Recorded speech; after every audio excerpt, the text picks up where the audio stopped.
Welcome, everyone. If you're joining us today, you're probably looking for answers. A way out of that lingering chronic pain that doesn't involve waiting for months or worse, going under the knife. Well, you're in exactly the right place. In today's explainer, we're taking some pretty dense, cutting-edge scientific data and translating it into a really clear, visual roadmap to pain relief. We're looking at extracorporeal shockwave therapy, or ESWT, a treatment that literally uses the sound of healing to repair the body. So I want you to really think about this for just a second. What if sound could heal, right? We usually think of sound as just something we hear, music, talking, background noise. But what if we could actually harness sound waves, speed them up, and use them as, well, medicine? I know, it sounds a bit like science fiction, but as you'll see today, it is very real and it's actively transforming how we treat those stubborn injuries that just refuse to get better on their own. Okay, let's dive into our roadmap for today. We've got Section 1, Beyond Rest and Surgery. Section 2, Healing through Sound Waves. Section 3, Conditions Treated Successfully. And finally, Section 4, Your Recovery Expectations. Section 1, Beyond Rest and Surgery. For a long time, modern medicine has kind of had this huge missing bridge between basic rest and extreme invasive surgery. Extracorporeal shockwave therapy acts as that bridge. Let's break down that intimidating name so we're all completely on the same page. Extracorporeal simply means occurring outside the body. So no incisions here, it's entirely surface level. And a shockwave isn't an electrical shock, no way. It's an intense, incredibly short acoustic or sound energy wave that travels faster than the speed of sound itself. So right off the bat, we can see this is a totally non-invasive external application of energy. Now, what's really interesting about this slide is the history. It's completely fascinating because this wasn't originally designed for injured tendons at all. Back in the 1980s, these shockwaves were used in urology to non-invasively break apart kidney stones. But during those treatments, researchers made this massive, totally accidental discovery: the sound waves were simultaneously stimulating bone density in the surrounding areas. So by the 1990s, some brilliant minds realized they could harness this accident and basically revolutionized orthopedics and sports medicine.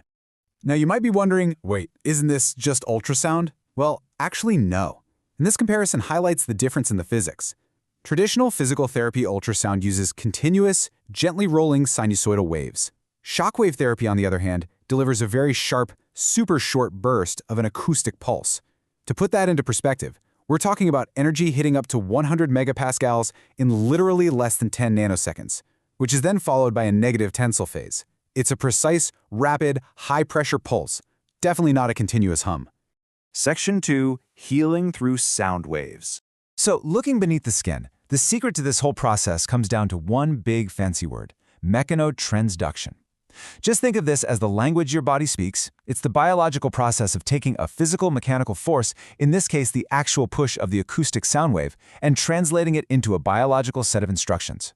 Essentially, this sound wave knocks on the cell's door, and the cell answers by changing its structure and behavior to start healing. So the crucial point here is how the body actually responds to that knock.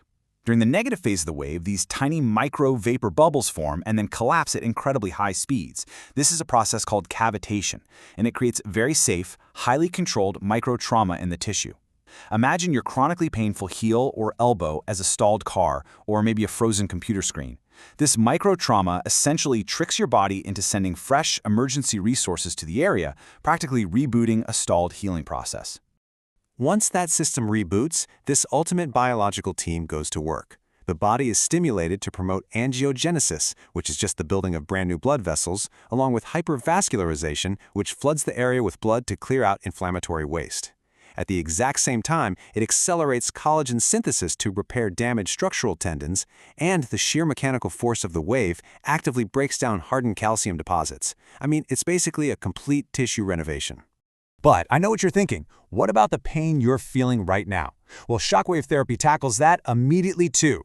It depletes a neurotransmitter called substance P. Substance P is basically the chemical messenger screaming "pain" to your brain.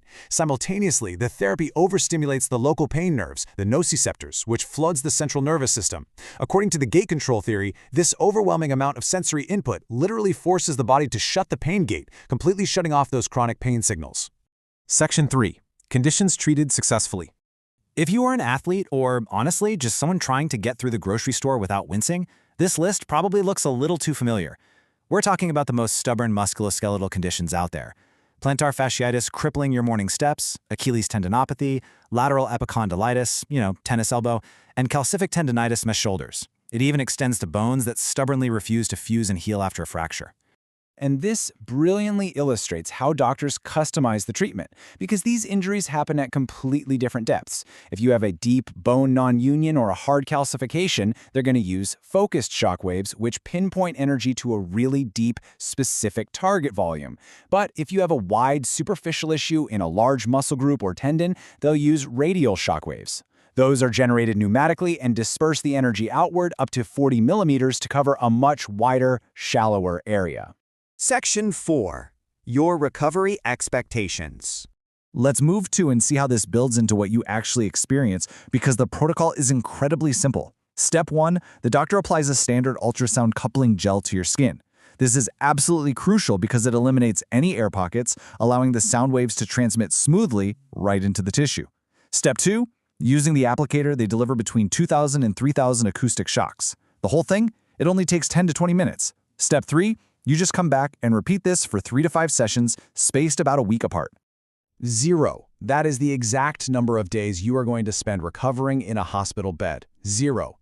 The downtime required for this therapy is literally nothing, because it's completely non-invasive and done entirely as a quick outpatient procedure. You walk in, you get your treatment, and you walk right back out. You really don't have to worry about those massive interruptions to your life that usually come with major surgical recovery.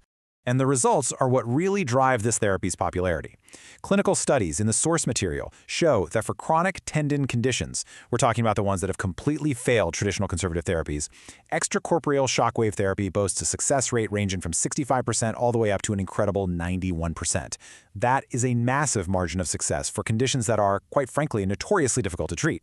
Now, of course, we always want to be transparent about safety here. There are absolute contraindications like pregnancy or active tumors where this therapy shouldn't be used. But for your average candidate, the side effects are incredibly mild. You might see some temporary redness, maybe a little localized bruising, mild swelling, or just some short-term aching. When you contrast those super minor temporary inconveniences against the heavy risks of anesthesia, infection, or a long-term reliance on pain medication, well, the advantage is pretty clear. If you take away just one single concept from this explainer today, make it this one. Extracorporeal shockwave therapy is the ultimate bridge because it does one absolutely profound thing. It transforms a chronic, degenerative state, a state where your body has essentially just given up on repairing itself, back into an acute, active healing state. It literally forces your body to remember how to heal. Which leaves us with this final thought. If you are stuck in that incredibly frustrating gap between useless rest and terrifying surgery, is it time to bridge the gap and let sound waves reboot your healing? It's a fascinating application of physics, and honestly, it just might be the exact biological jumpstart your body is waiting for. Thanks so much for joining me on this explainer today, and keep learning.